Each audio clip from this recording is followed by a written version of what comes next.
Good evening. You are tuned in to AWANI Tonight with me, Cynthia Ng. The Prime Minister and several other cabinet ministers have extended their congratulations to badminton champion Chalik Ho for winning Malaysia's first gold medal at the Paris Paralympics yesterday. Dato Sri Anwar Ibrahim praised Chia for successfully defending the title he won during the Tokyo 2020 Olympics.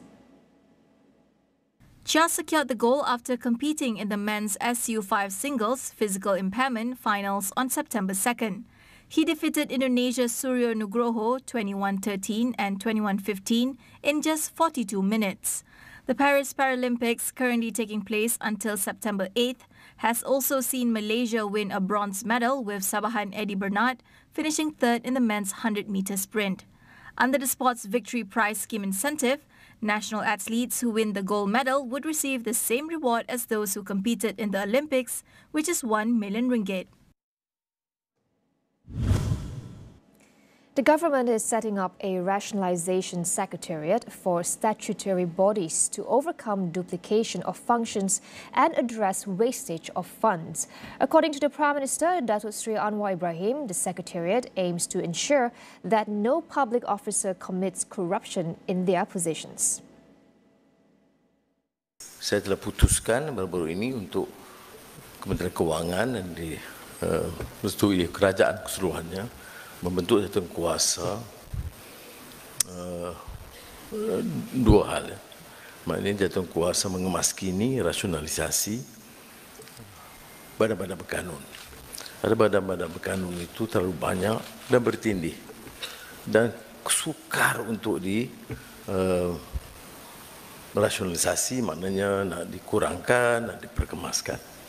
Dan keterlanjurannya banyak, belanja tak terkawal. Anwar said there will also be an appointment of chairperson and board members in statutory bodies and an officer from the Finance Ministry stationed at each statutory body and government-related companies to monitor governance and prudent financial management. On Monday, Anwar urged the civil service to swiftly implement administrative reforms to elevate government productivity levels to 95%, adding that September will be the month of reforms. Prime Minister Dato Sri Anwar Ibrahim has praised Malaysia's neutral stance in the global arena. This approach, according to Anwar, reflects the country's dedication to staying true to its values and ethical standards, regardless of external ideologies or geopolitical conflicts. He made the remarks after meeting Poland's Minister of Foreign Affairs, Radek Sikorski. Anwar also highlighted the differing views coming from Poland and Russia due to deteriorating relations heightened by the conflict in Ukraine. Tetapi saya lihat cara positif. Kerana era pasca normal ini, dengan sikap kita yang bebas dan merdeka, neutrality, tetapi masih menekankan tentang soal nilai, tahu apa dia beza di antara kebenaran dan kepalsuan, kemanusiaan dan kehaiwanan. Jadi, kita diletakkan dan diberi amanah untuk memacu pertumbuhan, mengambil sikap yang lebih terbuka, menjamin keuntungan negara dan rakyat, dan tidak terikat dengan faham ideologi tertentu, barat atau timur, atau perseteruan di antara negara. Anwar is scheduled to participate in the Eastern Economic Forum, or EEF, and plans to meet with Russian President Vladimir Putin. The 2024 Eastern Economic Forum will be held from September 3rd to 6th at the campus of the Far Eastern Federal University in Vladivostok. On his first official visit to Malaysia, Poland's Minister of Foreign Affairs, Radek Sikorski, shares his take on ASEAN's neutrality amid ongoing geopolitical tensions. Here's what he has to say. We have some members of the European Union who are neutral, Ireland and Austria. We have others, like Sweden and Finland, who have recently decided to cease to be neutral. Sweden was neutral for almost 300 years and has now decided to join NATO. It all depends on what happens in your neighborhood. Right. and our neighborhood has ceased to be peaceful.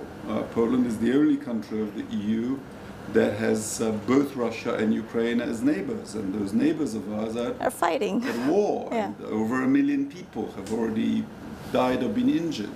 Right. So that's a big challenge for us.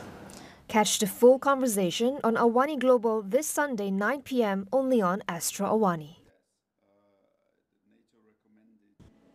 The government has agreed to maintain the 599 ringgit price ceiling for flight tickets between Peninsular Malaysia and Sabah and Sarawak during all festive seasons.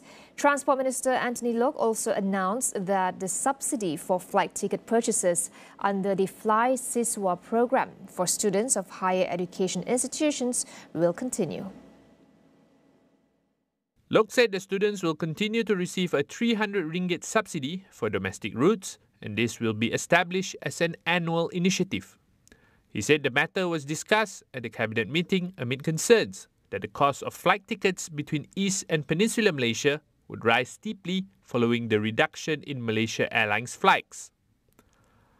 Last December, Putrajaya agreed to subsidize economy class flight tickets exceeding 599 ringgit for a one-way trip from West Malaysia to Sabah, Sarawak and Labuan during the festive seasons. Separately, Transport Minister Anthony Loke said that Malaysia Airlines' decision to reduce flight frequency is a temporary measure to address technical issues. He explained that the move is necessary to allow the national carrier to send its existing fleet for maintenance. Loke added that new planes are expected to arrive within 1 or 2 months, which will help stabilize operations. Last month, Malaysia Airlines announced a temporary reduction in flight frequency for 13 international destinations departing from Kuala Lumpur. Prime Minister Datuk Seri Anwar Ibrahim has announced a 15 million ringgit allocation for the development of the Harimau Malaya football team and the welfare of its players. 10 million ringgit will come from the Finance Ministry, with the remaining 5 million ringgit to be contributed by private companies. Anwar said the allocation would go towards ensuring the team had the best managers and coaches. This is so that in a few years, Harimau Malaya can be elevated to be among the giants in Asia. Anwar also gave the Football Association of Malaysia the green light to hire foreign coaches and managers, if such moves can help restore the nation's football prestige. To ensure effective governance, Anwar said that a senior official from the Finance Ministry will be tasked to oversee the financial management of the initiative. We will be back with more after the break.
Astro mengucapkan tahniah kepada kontingen Malaysia di atas kejayaan mengagumkan di Sukan Paralimpik Paris 2024. Sokonglah kami, tim Malaysia. Malaysia boleh. Kita mara bersama.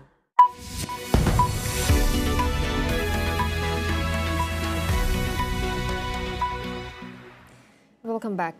Hong Kong's flagship carrier, Cathay Pacific Airways, has grounded its entire fleet of A350 aircraft after discovering an engine component failure. Describing it as a first-of-its-kind problem, the airline cancelled a total of 68 flights scheduled for September 3rd and 4th. The decision came after a Zurich-bound flight was forced to turn back to Hong Kong shortly after takeoff.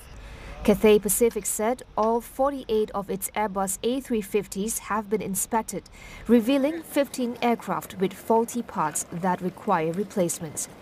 The A350, known for fuel efficiency, is powered by engines manufactured by British engineering giant Rolls-Royce. Cathay Pacific had added the model to its fleet in 2016. The airline expects disruptions to continue until at least Saturday, while shares of Rolls-Royce fell by as much as 8.8% after news of the engine component failure was reported.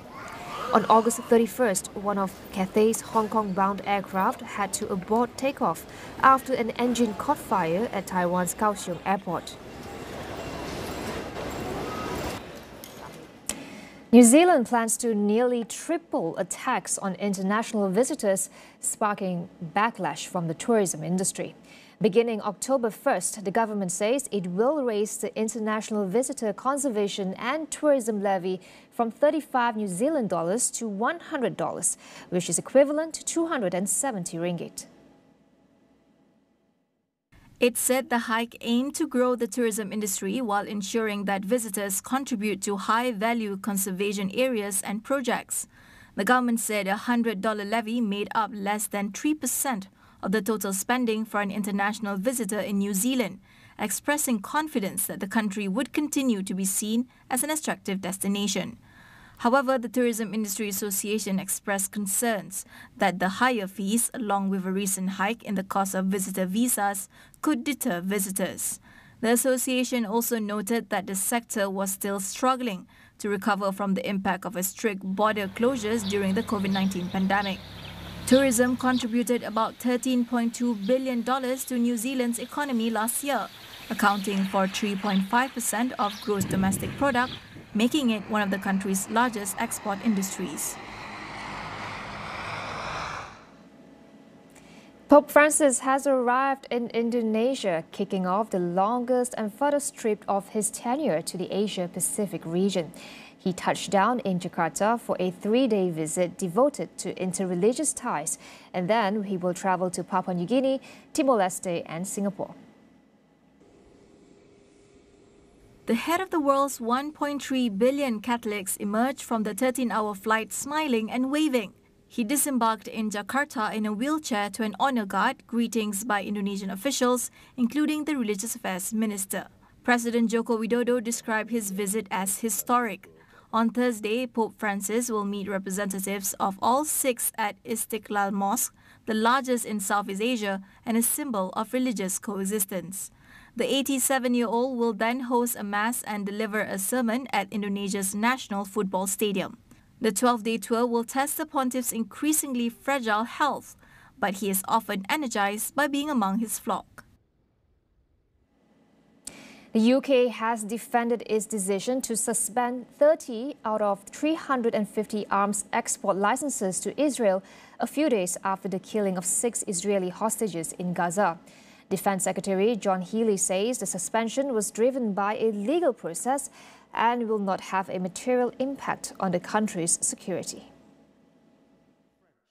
The UK had decided to suspend some arms sales due to concerns they could be used in serious breaches of international humanitarian law. The partial ban covered items that might be deployed in the ongoing conflict in Gaza. The timing of the move has drawn criticism, as the announcement came on the same day as the hostages' funerals. However, Healey reiterated that the UK stands with Israel and supports its rights to self-defense. He also rejected calls from Labour backbenchers from a complete ban on arms sales to Israel. That wraps up AWANI Tonight. I'm Cynthia Ng. Thank you for watching. Good night.